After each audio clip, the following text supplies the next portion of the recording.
Chisanga Malata here with a man who needs no introduction to UK and Irish mixed martial arts fans around the world. I'm talking about the one, the only, the future, Mr. Ian Garry. Ian, how are you doing? I'm very, very happy. It's fight week. I'm in New York, and I'm ready to shock the world. I'm ready to go in there and do what I do best. How are you?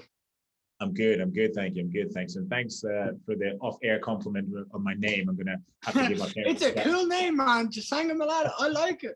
I like it. Cheers.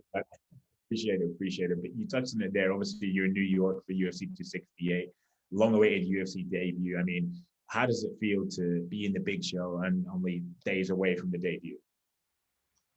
It feels right. It feels right. Like I should be here. But I've also worked my ass off to get here. Do you know what I mean? This has been years of hard work and sacrifice and dedication to get to this point and to be one of the 1% of the 1% who signs to the UFC and fights on a Madison Square Garden card. It's like, I'm obviously so grateful to the UFC who obviously believe in me and put me on this card and see my talent and see my skills and go, right, this kid can be something special. And they put me on this card because of that.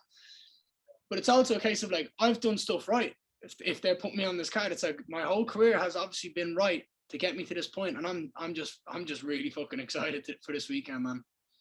I can imagine. I can imagine, obviously. And can you describe the moment to me that you got told that the contract was there and the UFC that had come from Mr. Ian Garry? Describe that moment if you can. It's actually been filmed. If you watched the documentary released a couple of weeks ago, or about a week ago, we were in the airport about 14 hours after my fight, and I got an email saying, "What's the best email for a UFC contract to be sent?" And I'm like, oh. And it was an emotional moment. It was a very emotional moment, but it was really cool. It was a lot of smiles, a lot of hugs, a little bit of tears, and it was so cool because it's like, I didn't think it'd be that fast. You know what I mean? I just won a world title, and now it's like the next morning I'm waking up, I'm in the airport in a wheelchair because my knees were sore, and I'm like, and now a UFC contract is getting sent to me. I'm like, oh, this is sick. So yeah, it was so overwhelming. And talk to me about the reaction of your family members, because if memory serves me correctly, your mom a few years ago wrote you a letter saying that you wouldn't be getting to this. You wouldn't be getting to this pinnacle of the sport. So how did the family react? How did she react? The exact word was, being the next Conor McGregor is not a fucking plan. Which I see her aspect, but look where we are right now. Do you know what I mean? It's just quite funny.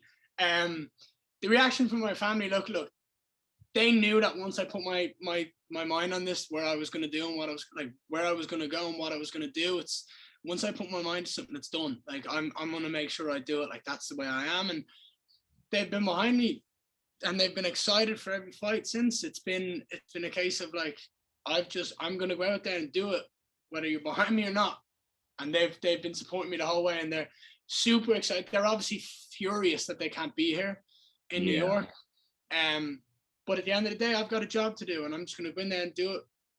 And then we'll find a time when we can all come together and we can all show the support, and everyone can travel over and have a good time. And I'm looking forward to that more than anyone. I want everyone to see, like, my main aspect in regards to like fighting is I want to bring joy to other people. I want people to be excited and entertained. I want my friends, my family, people I don't know to come to an event, to sit down, put their ass in the seat and watch me perform. And I want to put on a performance for them, because I know in the Michael Jordan documentary, someone said like,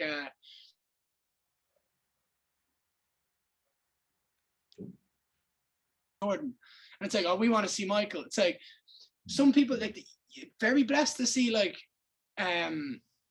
athletes compete, especially the elite. And I do consider myself the elite, and I know how good I know the level I'm going to reach.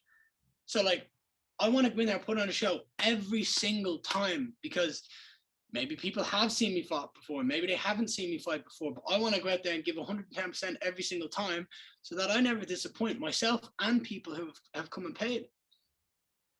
And I know like your UFC journey has just started, but do you not think it's mad how things have lined up in the space of 4 years? Because if memory serves me correctly, you made your amateur debut in Climb Wars about 4 years in like in 2 weeks will be the 4 year anniversary of your Yeah. amateur debut. I mean, that's it's insane the fact that you made it from amateur to UFC in that short space of time, and especially doing Yeah. it from Ireland as well. Mm-hmm. It just speaks again. It speaks to the dedication and the sacrifice. You know what I mean? I've worked my ass off to get to this point, and I've sacrificed holidays and memories where like my friends would go like to Canada for 3 months, and they went to backpacking around Europe, and they went like, and I missed out on all of these. They're gone away for 3 months, and I'm like, no, I'm just gonna stay here, and I'm gonna train because I need to get better. I need to get better. I need to get better. I want to improve, and that want and that will to improve and be better and stay focused has got me to where I am right now. And there will come a time where I'll be like, it was all worth it. Do you know what I mean? Like it is right now. It's all worth it. Do you know what I mean? I've fulfilled my dream of being a UFC fighter. I get to go in here now on Saturday night with nothing, no expectations, no nothing. Just go in and have fun. Just enjoy every single second of it. From the moment I got to this hotel and I'm picking up the UFC gear and I'm trying on my fight gear, and I'm going to be walking into the venue and training out the back to going in and putting on the performance and hearing the crowd. That's all for me to enjoy now, because it's been hard work in the background that has led to this point, and I'm just going to enjoy every second of it. Mm-hmm. And obviously, coming through Cage Warriors and being from Dublin, a lot of, I'd say, casual fans immediately draw comparisons to Conor McGregor. But us who have been following your career for a long time know that you're completely your own man, and you're both. In certain respects, you're complete bipolar opposites. How keen are you to brush off those comparisons and show the world that you are your own fighter and that you're not just the next Conor McGregor, as people I think wrongly brush you with that? Well, that yeah, I absolutely understand where people are coming from, in a sense of, oh, he's the next Conor McGregor. It's like, that's only because I'm from Dublin, Ireland. That is literally it. It's like, you don't say that about every American that walks in. Do you know what I mean? Like, who fights, oh, he's trying to be the next big thing. It's like, there's been one Conor, and he's done the most in the UFC in regards to like popularity, money, brought eyes to this. Like, he has done. It's not a secret. Conor has had the biggest effect on the UFC. Right? He's brought the most eyes to it. He's done the most shows where, like, I think, what, 4 of the top 5 pay-per-views are Conor. Yeah. Like, man's insane. What he did is unbelievable. And everyone is like, oh, they want to find the next Conor. They're dying to find the next Conor. It's like, if people want to say I'm the next Conor, great, fine. I don't mind it. But don't get me wrong. I have my plan. I have my goals, and I know what's coming. But if people want to compare me to someone who's had the biggest effect and the biggest change in the sport in regards to just bringing eyes on it, it's like, I don't mind being that guy. I don't mind if I want to be the poster boy and they're looking for someone to kind of hold the mantle as such.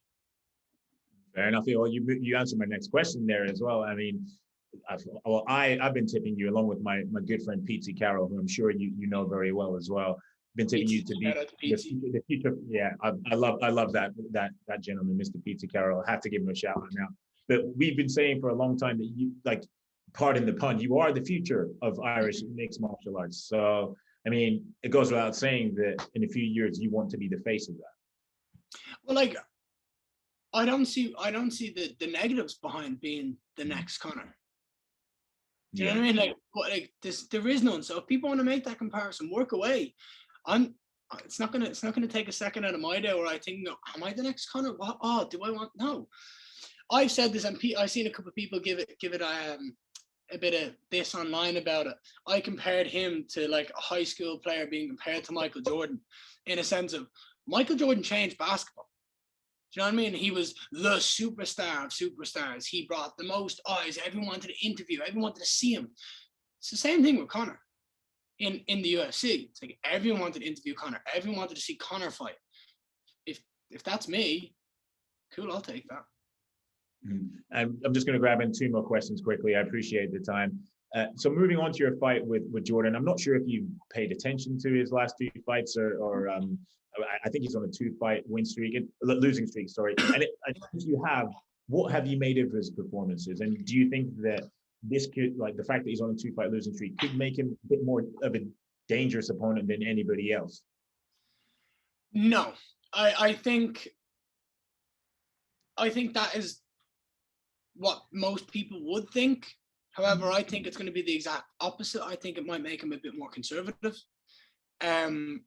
If you're in the UFC, if this is your potential last fight in the UFC, you would assume someone would go out and give it everything to make sure that they're going to go out there swinging and knock out. But that's also how you get knocked out. Do you know what I mean? Going in there and swinging big shots, trying to knock someone out, telegraphing everything, that's how you get knocked out. So, like, if it was me and I was in his position, I'd want to win the round. I'd want to, like, take someone down, control them, get top, win the round, guarantee a win, get back in the win column. But I'll never have to be in that position because I'm going to go out there and I'm going to just beat everybody up and do it with ease. So I'm sorry, but like he's going to be on a 3-fight losing streak after this. Like I'm going to go in there and win, and there's no other option for me. I'm just going to do what I do best, and that's win. A final question for me, Ian Garry. How do you introduce the UFC to the future? Knockout, a nice knockout. I think it'll come late in round 1. And Ian, thank you very much for this. Oh, sorry, I didn't mean to interrupt you there. What were you saying? I just think it's going to be a big statement. Fair enough. And you couldn't have picked a bigger stage to do it on Madison Square Garden, man. I'm gutted that I can't be over there. Obviously, you said your family can't be over there because of the travel ban, which ends on Monday, which is annoying enough. But anyway, mate, congratulations on making it to the big show. Us UK and Irish MMA fans are buzzing to see you do your thing in the UFC. So good luck on Saturday. I appreciate it, man. Thank you. And look, the bigger the stage, the brighter I shine. So tune in. Don't you worry. No doubt about it, man. Take care. Speak to you soon. Take care, bro. Speak soon.